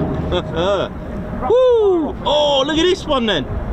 Tropper, rapid. Here we go.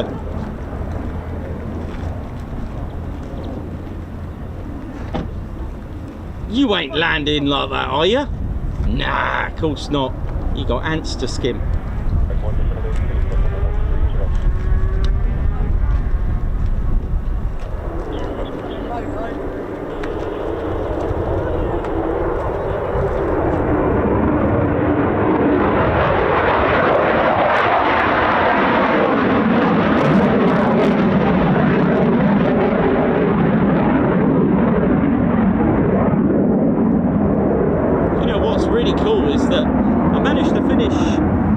Little story about flight there, and then thank you very much 48 Fighter Wing for waiting. Hey, it's American heritage, man. You know what I mean?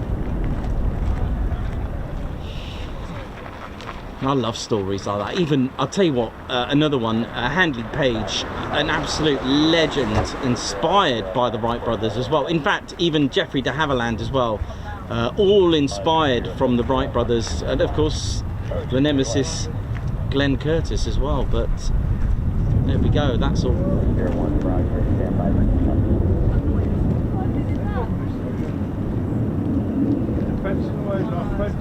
autofocus is on the fence,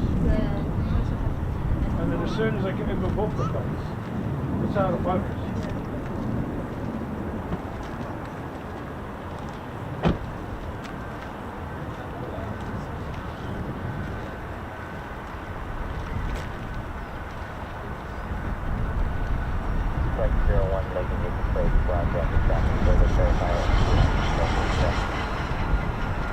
Oh dear, calipers sound a bit stuck. Not on the car, that is.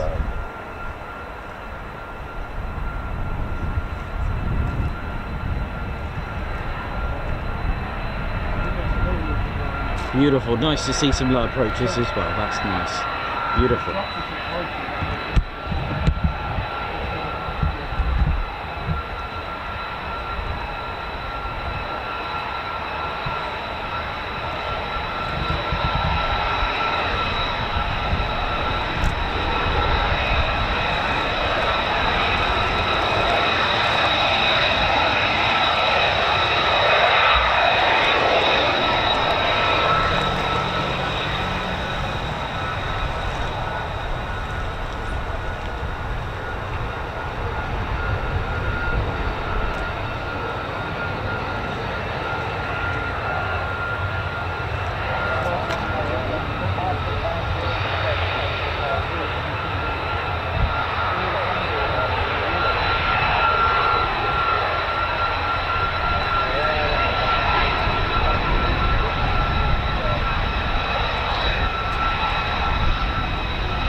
So more to come back. Point Charlie, about 30 seconds out.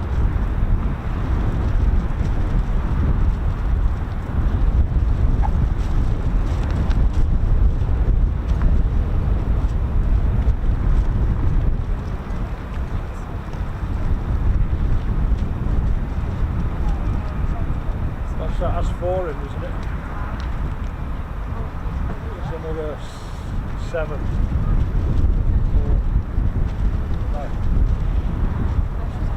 5 to complete. Right, so our last arrivals due very shortly. Point Charlie, so from the right over the trees.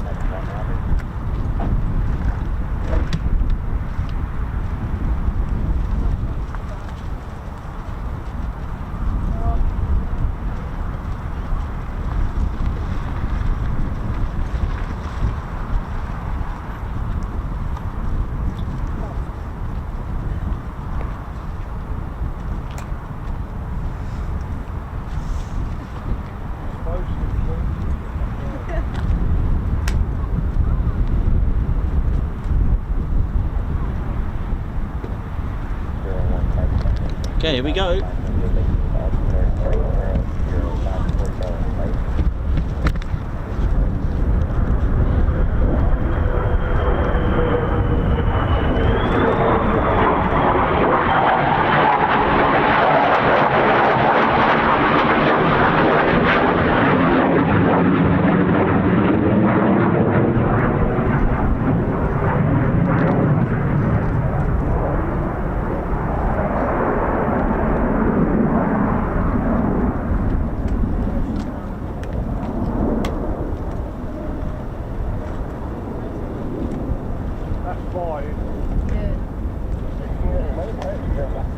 Okay, low approach coming up. He's on the low approach.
Go.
2.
Here we go, watch the skimming of the F-35. Here we go.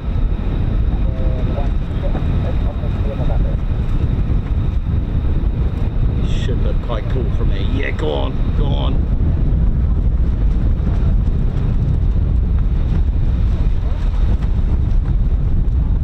Yes!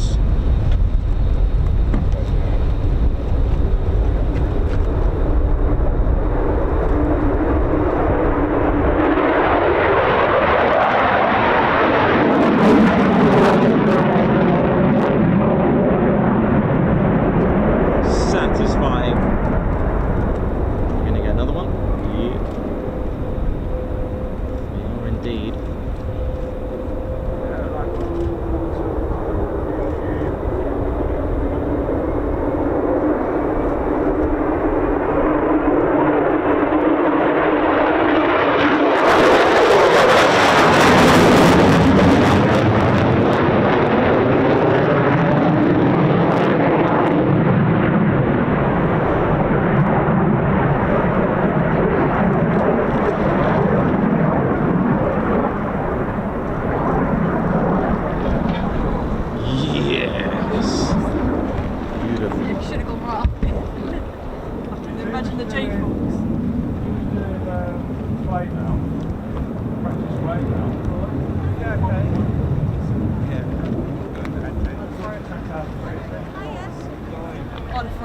Well, one more go before we finish up for the day. If you've enjoyed today, don't forget to give us a thumbs up, hit the like button, ladies, gents, teddy bears. I don't know if we've got 1,000 likes yet, but we were pretty close.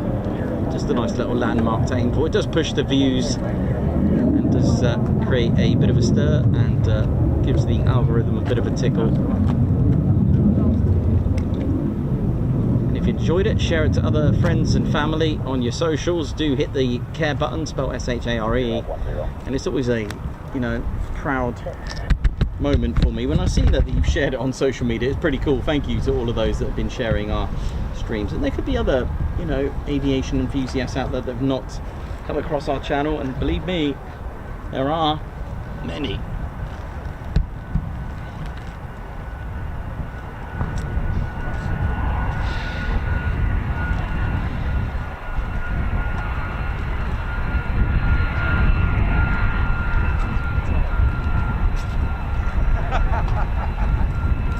Certainly worth the gamble to wait. Certainly paid off. Nikos, thank you, my friend. Take care, yeah? Thanks for the shout out, Tim. No worries.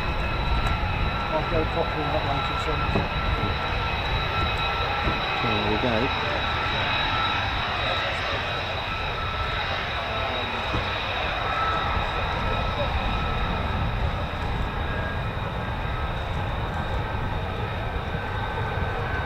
Wonderful F-35A, ladies, gents, and teddy bears. Love it.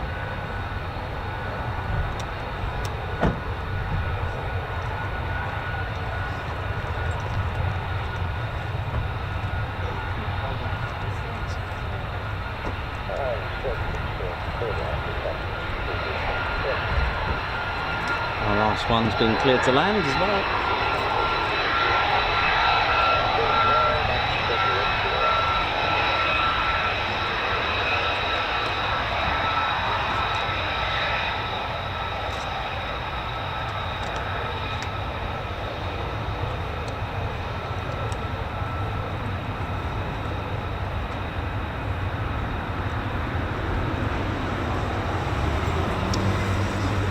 .98 likes, that is quite amazing considering the 6 hours behind.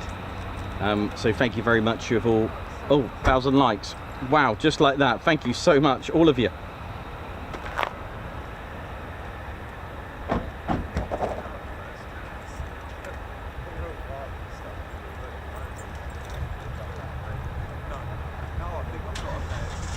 Well, my work here is done, and I'll just get Ted to finish up.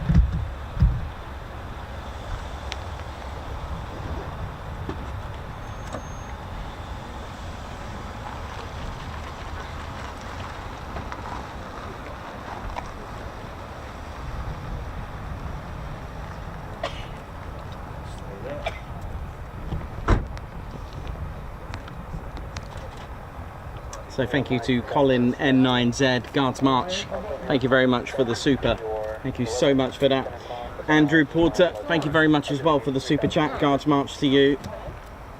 Simon Watchorn, high five. Thank you for gifting a Ted Coningsby membership. Thank you so much for that. Thank you. And of course for being part of our Spanner flight as well. Scorcher, thank you very much for the super chat there. Guards March to you. Paul Watts, who's part of our Fighter Squadron. Nice. Thank you very much for your 6 months membership. Oi oi. Thank you very much. Also Bobby, thank you very much for the super chat. Guards March. Terry Stapley, thank you very much for your 23 months membership. Guards March to you. Karen Howard with 32 months membership. Bonus day today, not usually able to watch on a Friday. Well, welcome back to the show. Ding, ding, ding. Goodness me, it's just had a few more. David Boardman, Guards March. Just realised I had it on the wrong setting, so sorry if Ted appeared to be a little bit blurry there. David Boardman, Guards March, thanks a lot for the super. Alan Q as well, thank you very much as well for the super. Guards March. Bounce, bounce, bounce.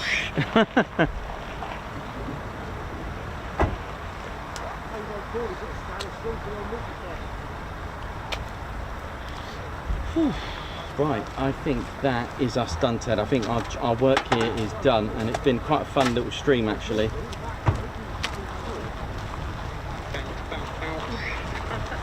That was a good one, Ted, that one. I just watched Ted back there. Right, we are done. Thank you very much, ladies, gents, and teddy bears. Well, that's us. That's a good wrap for the week. Goodness me, I'm still here, still alive. Let me just turn that round. Okay, welcome to the show. Woo! See ya. Right, don't forget, ladies, gents, teddy bears, to check out Ted Coningsby. Is that working? No, that's the other way. There we go. I've got to do it all backwards. Make sure you check out tedconingsby.co.uk, ladies, gents, teddy bears. Come and enjoy the retail therapy in our official Ted Coningsby merchandise that's available out there. Trust me, you're gonna love it. It's available. We've still got some of these t-shirts left. They've nearly sold out.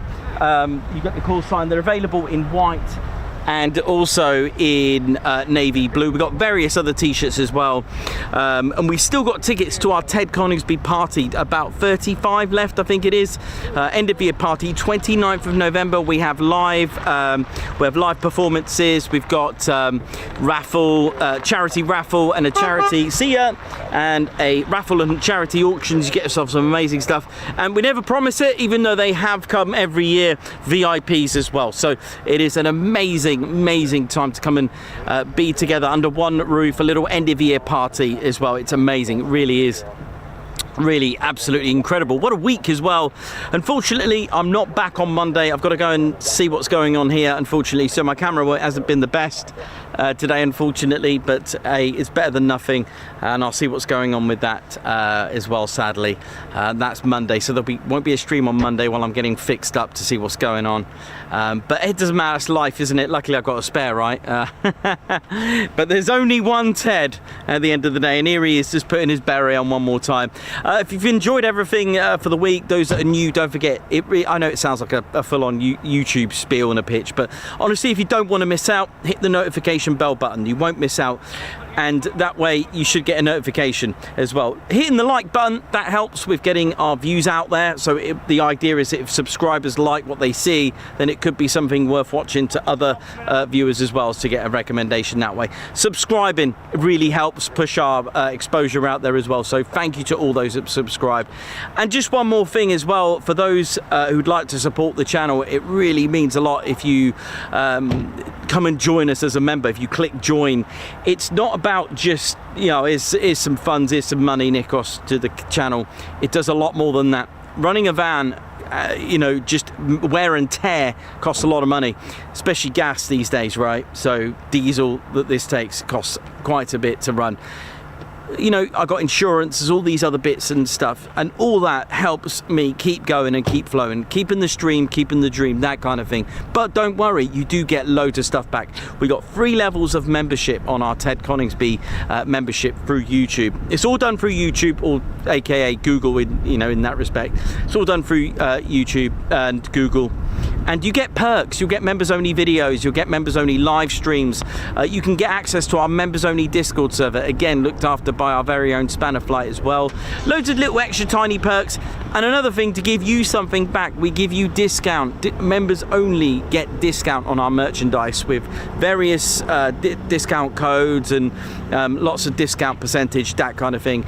You get access to tickets, like priority tickets to our events, such as the Ted Coningsby's International Air TED Do, or TAP 4.0 coming up. So yeah, I've enjoyed this week. It's been pretty cool, been really good. Actually, it hasn't been cool, it's been absolutely boiling, but there we go. Right, I am done. 48 Fighter Wing, thank you for our usual Friday fix, and have a great weekend, everyone.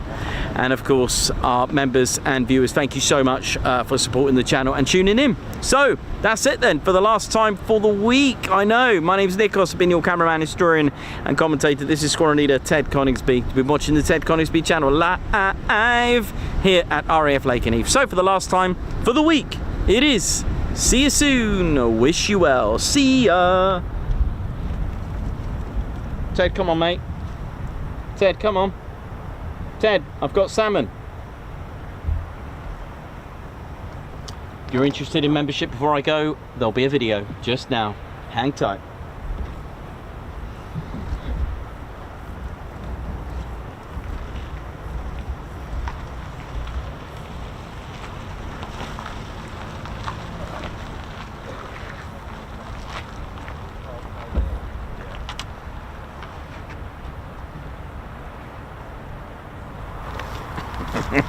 Oh yeah, ladies, sheds and teddy bears, welcome to the Ted Coningsby channel membership. I'm Nikos, I'm your cameraman and commentator. This is our squadron leader, Ted Coningsby. Just want to say a massive thank you to all our members. Guns up, and oh yeah. Take it away, Ted. Ladies, sheds and teddy bears, we want to say a massive thank you to all of our subscribers for getting us to where we are today. We have gone all over the country, from as far as Lossiemouth to Bryce Norton, and military areas such as air weapons ranges, low flying areas, heritage centres and special flights for TED 2. We cannot do this without your support, and your support will be rewarded. You can now join the Ted Coningsby Squadron and help fund the channel to get us around the country and provide us with the funds for equipment to bring you better content too. We have 3 levels of membership to suit everyone. With your membership, you'll get access to members only videos, photos, posts, unlock special Ted Coningsby YouTube emojis and loyalty badges, as well as being able to access our exclusive members only Discord server. All membership levels reward you with discounts to our online store. Our top level Fighter Squadron was inspired by many of our fans who supported the channel massively. This is more of a personal experience with me and Ted, giving you exclusive live streams and content from behind the scenes photos, special info and updates, as well as a free Ted Coningsby Fighter Squadron patch for joining. Whichever membership level suits you, we want to say a massive thank you for choosing to join the Ted Coningsby Squadron. Ah, yeah.